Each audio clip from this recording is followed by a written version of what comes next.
कहानी की शुरुआत में हम एक राजा को अपने सैनिकों के साथ एक ड्रैगन का पीछा करते हुए देखते हैं। उस ड्रैगन का पीछा करते हुए ये लोग पहाड़ी के अंदर उसकी गुफा में आ जाते हैं, लेकिन यहाँ पर वह ड्रैगन अपने मुंह से आग बरसाकर राजा के सभी सैनिकों को जला डालता है। इसके बाद वह ड्रैगन राजा के सामने आ जाता है, लेकिन उस ड्रैगन के विशालकाय आकार को देखकर राजा उसके सामने घुटने टेक देता है। अब इस घटना के कई शताब्दी बाद हमें किंगडम को दिखाया जाता है। यहाँ के लोग भूख से मर रहे होते हैं और इस जगह को छोड़कर यहाँ से जा रहे हैं, क्योंकि पिछले कई सालों से यहाँ पर अकाल पड़ रहा है। यहाँ पर हमें एलोडी नाम की एक लड़की को दिखाया जाता है, जो कि इस किंगडम की राजकुमारी है। तभी हम उसकी छोटी बहन फ्लोरिया को देखते हैं। वो दोनों आपस में घर का सामान जैसे कि किताबें, तस्वीरें, पर्दे आदि को बेचने की बातें कर रही होती हैं, ताकि वो अपने साम्राज्य के बचे हुए लोगों के लिए खाने की व्यवस्था कर सकें। जब वो दोनों अपने महल पहुंचती हैं तो महल के बाहर एक शाही गाड़ी को देखती हैं, और जब महल के अंदर जाती हैं तो देखती हैं कि उनके माता पिता किसी शाही कपड़े पहने एक लेडी से बातें कर रहे थे।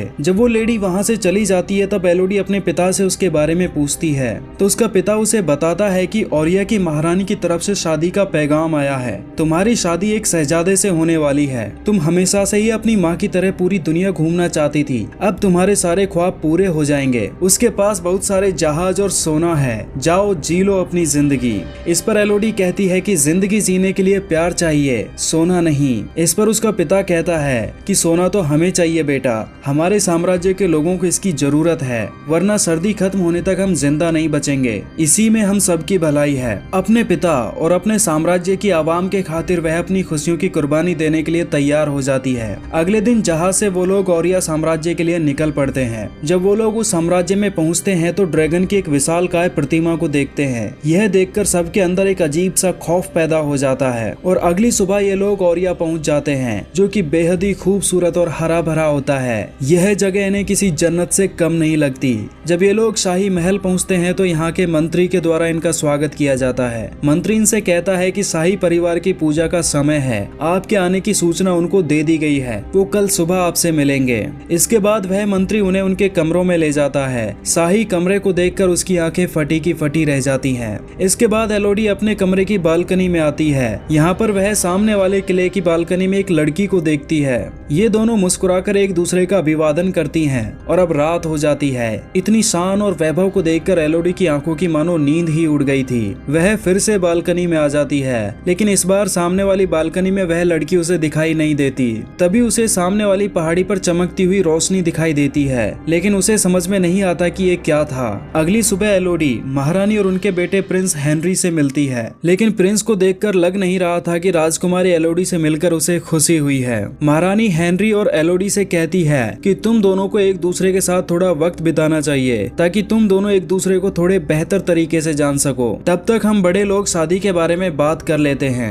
एलोडी और हेनरी एक दूसरे से बातें करने के लिए शाही गार्डन में आ जाते हैं। बातों बातों में एलोडी को पता चलता है कि प्रिंस हेनरी भी उसकी तरह पूरी दुनिया घूमना चाहता है। इसके बाद ये घुड़सवारी करते हुए एक पहाड़ी के पास आ जाते हैं। यहाँ पर एलोडी प्रिंस से कहती है कि कल मैंने पहाड़ की ऊंचाई पर एक रोशनी देखी थी, जो कि मुझे थोड़ी सी अजीब लगी। प्रिंस उसे बताता है कि वह हमारी 3 रस्मों में से एक रस्म की है। इस तरीके से हम हमारे पूर्वजों को याद करते हैं, और हमारी शादी के दिन भी हम लोग वहां जाकर उस रस्म को अदा करेंगे। अगले सीन में हम देखते हैं कि एलोडी की माँ महारानी के पास आती है और उससे थोड़ी जान पहचान बढ़ाने की कोशिश करती है, लेकिन महारानी की उसके साथ जान पहचान बढ़ाने की कोई इच्छा नहीं होती। वह उससे कहती है कि तुम मत भूलो कि तुम कहाँ से आई हो। तुम्हारे पिता रस्सी बनाते थे और आज तुम यहाँ इतने शानदार महल में आ गई हो। अपनी औकात में रहो। इस बात से एलोडी की माँ परेशान हो जाती है। अब उसे एहसास हो जाता है कि शादी के पीछे की वजह कुछ और ही है। वह तुरंत ही एलोडी के पिता से जाकर बात करती है और उनसे पूछती है कि उनकी महारानी से क्या बातें हुई।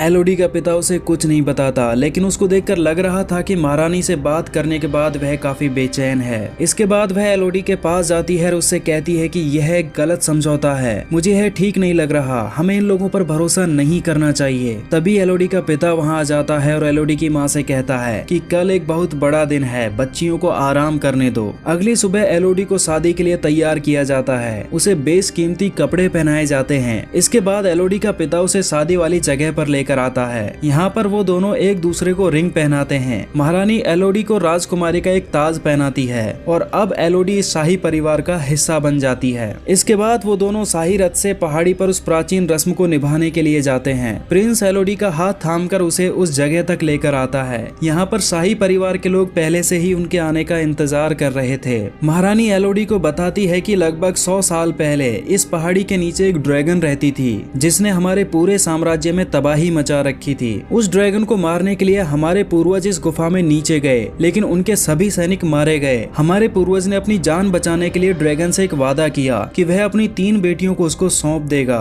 और ड्रैगन ने उसकी जान बख्श दी और इसके बाद हमारे साम्राज्य पर कभी हमला नहीं किया। तब से लेकर आज तक हम इस जगह की पूजा करते आ रहे हैं और इस तरीके से हम अपने पूर्वजों को इज्जत बख्शते हैं और साथ ही उस ड्रैगन को भी। इसके बाद महारानी प्रिंस और एलोडी के हाथ में चाकू से कट लगाती है और उन दोनों के हाथों को एक दूसरे के ऊपर रखकर कहती है कि आज से तुम दोनों एक हुए। इसके बाद प्रिंस एलोडी को गोद में उठा लेता है और उसे नीचे खाई में फेंक देता है। नीचे गिरते ही एलोडी बेहोश हो जाती है और जब उसे होश आता है तो वह मदद के लिए जोर जोर से चिल्लाने लगती है। वह ऊपर चढ़ने की बार बार कोशिश करती है लेकिन वह हर बार फिसल जाती है। उसकी आवाज से जो ड्रैगन वहाँ पर सोई हुई थी वह जाग जाती है। तभी एलोडी वहाँ पर कुछ पक्षियों को देखती है जो कि आग में जल रहे थे और वह आग उस ड्रैगन के द्वारा ही लगाई गई थी। इसके बाद वह ड्रैगन उसका नाम पूछती है। एलोडी के नाम बताने पर वह उससे कहती है कि मेरा कर्ज चुकाओ जैसे तुम्हारी पूरी पीढ़ी चुकाती आ रही है। यह सुनकर एलोडी असमंजस में पड़ जाती है क्योंकि उसकी पीढ़ी ने तो ऐसा कभी कोई कर्ज नहीं चुकाया। तब वह ड्रैगन उसे बताती है कि तुम्हारी रगों में शाही खून दौड़ रहा है और यही शाही खून मुझे चाहिए। और अब एलोडी को समझ आ जाता है कि क्यों उन दोनों के हाथों में कट लगाकर उनको आपस में मिलाया गया था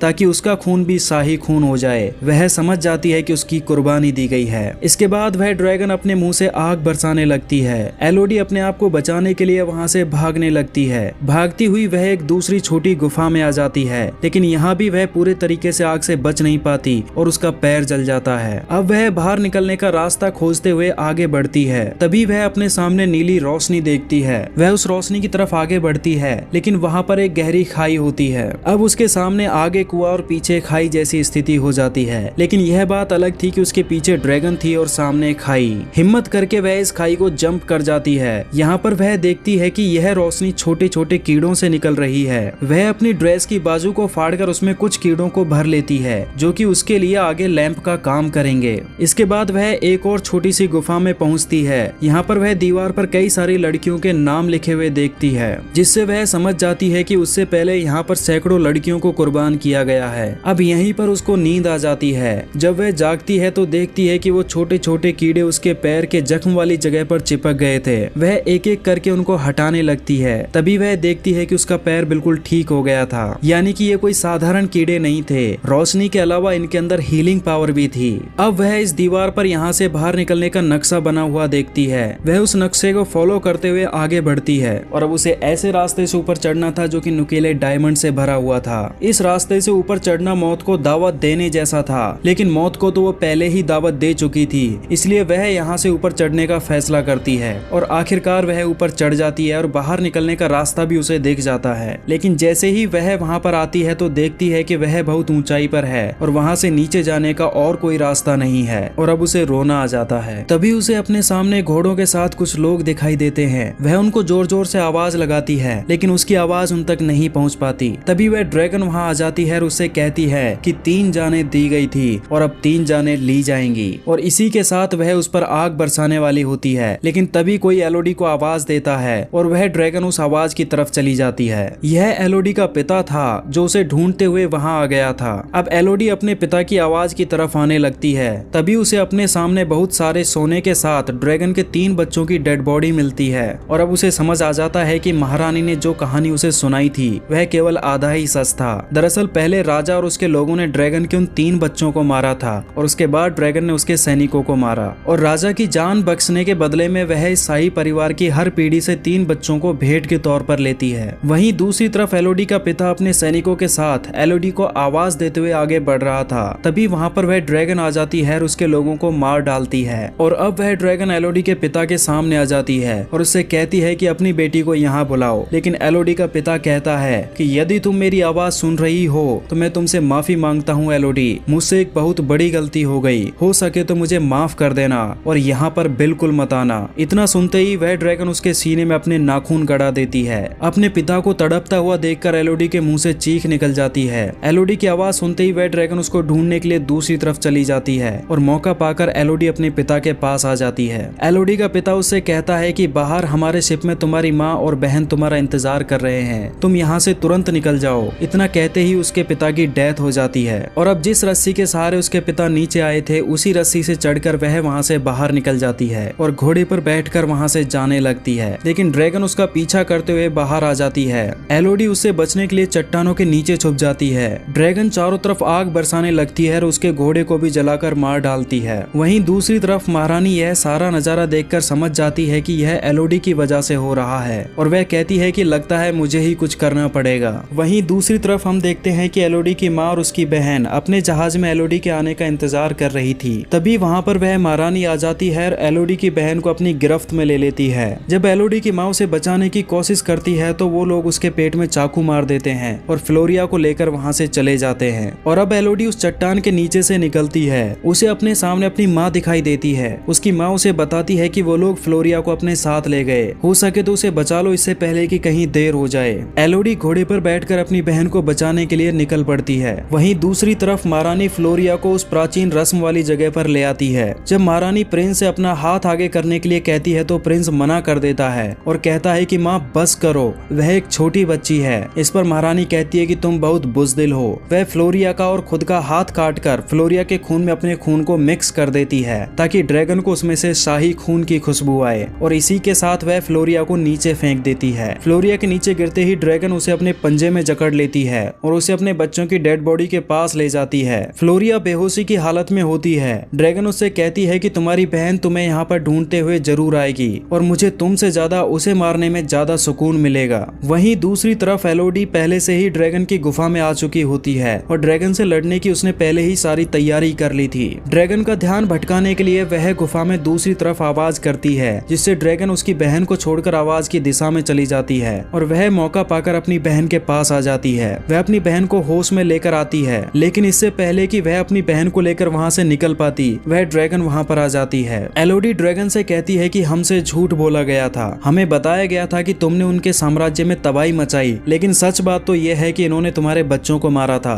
ड्रैगन कहती है कि हाँ जो भी हो, लेकिन वो तुम्हारे पूर्वज थे और मेरे बच्चों की मौत का बदला मैं तुमसे लूंगी। एलोडी कहती है लेकिन हम उनके बच्चे नहीं हैं और एलोडी इससे पहले कि उसे और कुछ समझा पाती वह आग से एलोडी पर हमला कर देती है। एलोडी उछलकर पानी में जा गिरती है, लेकिन फिर भी वह आग की चपेट में आ जाती है जिससे उसको असहनीय दर्द होने लगता है और अब वह ड्रैगन उसे अपने पंजे में जकड़ लेती है और उसे मारने वाली होती है कि तभी एलोडी चाकू से उसकी आंख पर हमला कर देती है जिससे ड्रैगन उसे दूर फेंक देती है। अब एलोडी एक चट्टान के पास खड़ी हो जाती है और जैसे ही ड्रैगन आग से उस पर हमला करती है वह दूर हट जाती है और उस ड्रैगन की आग चट्टान से टकराकर ड्रैगन के ऊपर ही आ जाती है जिससे वह ड्रैगन बुरे तरीके से आग से जल जाती है और घायल हो जाती है। और अब एलोडी उसे अपना कटा हुआ हाथ दिखाती है और कहती है कि इसी तरीके से वो लोग हमें शाही बनाते हैं और इसी खून की महक तुम्हें आती है। उन्होंने तुम्हें धोखा दिया है और तुम भी उनकी तरह मासूम बेटियों की हत्या करती आई हो। इस पर वह ड्रैगन कहती है तो फिर मार दो मुझे, लेकिन एलोडी उसे मारने के बजाय उन नीली रोशनी वाले कीड़ों को ड्रैगन के जले हुए हिस्से पर छोड़ देती है ताकि वो ठीक हो जाए। और फिर इसके बाद हम महल का सीन देखते हैं। यहाँ पर हम देखते हैं कि एलोडी की तरह ही किसी और लड़की को फंसाया जा रहा था। तभी एलोडी वहाँ आ जाती है जिसको देखकर सभी लोग दंग रह जाते हैं। प्रिंस एलोडी के पास आता है और उससे कहता है कि हम एक पल भी सो नहीं पाए जब से, लेकिन एलोडी उसकी बात को बीच में ही काट देती है और कहती है कि जब से तुमने मेरी बहन को मारना चाहा। यानी कि एलोडी प्रिंस से बात करने के बाद इतना तो समझ गई थी कि यह इंसान इतना भी बुरा नहीं है, लेकिन इसने गलत काम का साथ दिया है, इसलिए इसको सजा तो भुगतनी पड़ेगी। इसके बाद एलोडी उस लड़की के पास आती है जिससे प्रिंस की शादी होने वाली थी और उससे कहती है कि अपने परिवार को लेकर यहाँ से भाग जाओ। इसके बाद एलोडी बाकी लोगों से भी कहती है कि मैं आप सबको भी यहाँ से भागने का आखिरी मौका दे रही हूँ, लेकिन 2-4 लोगों के अलावा वहाँ से कोई नहीं नहीं जाता। महारानी एलोडी से कहती है कि क्या हमें तुमसे डरना चाहिए क्योंकि तुम उस हैवान से बचकर आ गई इसलिए। इस पर एलोडी कहती है कि वो मैं नहीं हूँ जिससे तुम्हें डरना चाहिए, आज तुम्हारे गुनाहों का अंत होने वाला है। और इसके बाद वह ड्रैगन वहाँ आ जाती है और शाही परिवार को आग से जला देती है। लेकिन जलते वक्त प्रिंस के चेहरे के जो भाव थे वो हमारे मन पे गहरी छाप छोड़ जाते हैं। वह अपनी मौत को स्वीकार कर लेता है, वो भी बिना डरे, क्योंकि उसे पता था कि उसने गुनाह किया था। और इसी के साथ यह मूवी यहीं पर खत्म हो जाती है। आपको यह मूवी कैसी लगी हमारे कमेंट बॉक्स में जरूर बताइए। और यदि आपको वीडियो पसंद आया हो तो चैनल को सब्सक्राइब कर दीजिए और वीडियो को लाइक कर दीजिए।